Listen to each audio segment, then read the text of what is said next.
प्रभु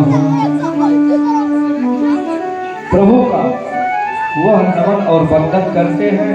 प्रभु कहते हैं कि मैं आपके तब से प्रसन्न हूं। बस अब आप अपने वरदान को मांगिए। आप हमसे क्या वर चाहते हैं? अर्थ न धर्म न अर्थ न धर्म न अर्थ न धर्म न चाहिए निर्माण। जन्म जन्म तेरा पद यह वरदान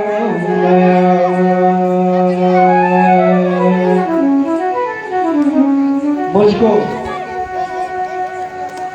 आप से यही एक निवेदन है कि आप केवल अपने कृपा पात्र बना करके रखिए। मेरे ऊपर आप अपने हस्त को केवल रख दीजिए, बाकी आपसे हमको कुछ भी नहीं चाहिए।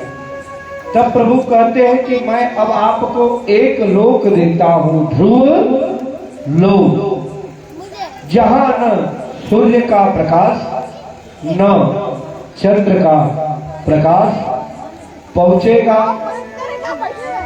वह स्वयं से ही प्रकाशमान रहेगा और प्रत्येक जन्म में, प्रत्येक युग में आपके यश और कीर्तिमान का गान होगा।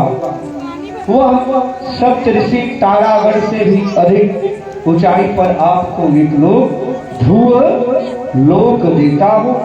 उससे पहले आप जाइए, 36,000 वर्ष राज्य कीजिए। उसके बाद तब संन्यास आश्रम में आएंगे, तब आपको जो है ध्रुव लोक की प्राप्ति होगी। तो प्रभु के समझाने पर ध्रुव जी वापस आए और अपना अध्ययन पूर्ण करके यथा समय उनका विवाह संस्कार भी किया गया, पाणी ग्रहण संस्कार। प्रथम विवाह शिशुमार की पुत्री धवी से किया गया, जिससे वत्सर और कल्प नाम के 2 पुत्र हुए। दूसरा वायु की पुत्री इला से किया गया, जिससे उत्कल नाम के पुत्र हुए। इधर गंधर्वों ने उत्तम का वध कर दिया, तो गंधर्वों से जाकर के इन्होंने युद्ध किया। तो मनु महाराज ने समझाया तो युद्ध रुका।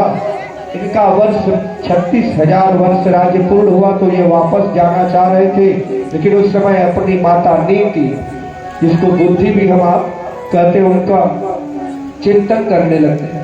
चिंता से चतुराई घटे, चिंता से चतुराई घटे, घटे बुद्धि और ज्ञान, घटे बुद्धि और ज्ञान। चिंता बड़ी अभागिनी, चिंता बड़ी अभागिनी है। चिंता चिता समान, चिंता चिता समान, चिंता चिता समान। तब नारद जी समझाते कि आप चिंता न करिए, चिंता बहुत अभागित है।